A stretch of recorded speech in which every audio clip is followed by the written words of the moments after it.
各位老師、各位家長、各位同學，我哋2025年嘅香港青少年兒童硬筆書法大賽已經結束啦。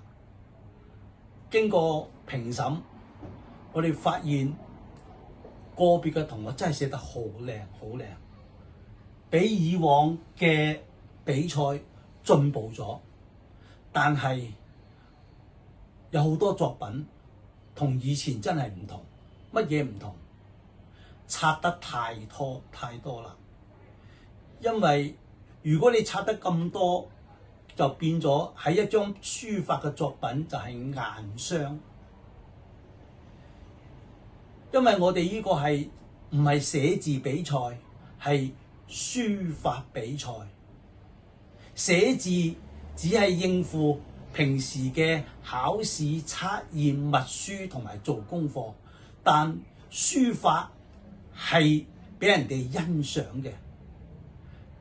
我哋嘅評判一望你嘅字就知道你有冇學過書法。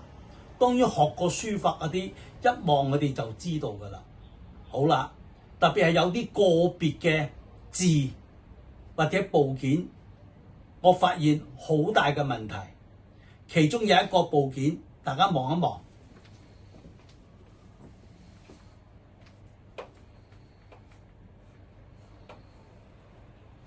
呢個我哋叫做桌字部。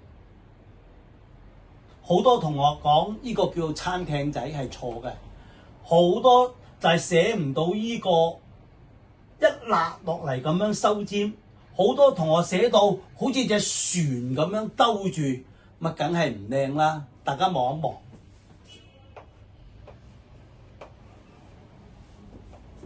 呢個就係平時你哋習慣嘅寫字。呢度捺咗落嚟收尖，呢個就係書法嘅筆畫。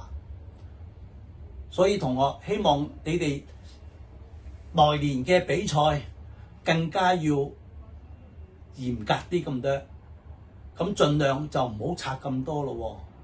希望下一次都見到你哋嘅作品。拜拜。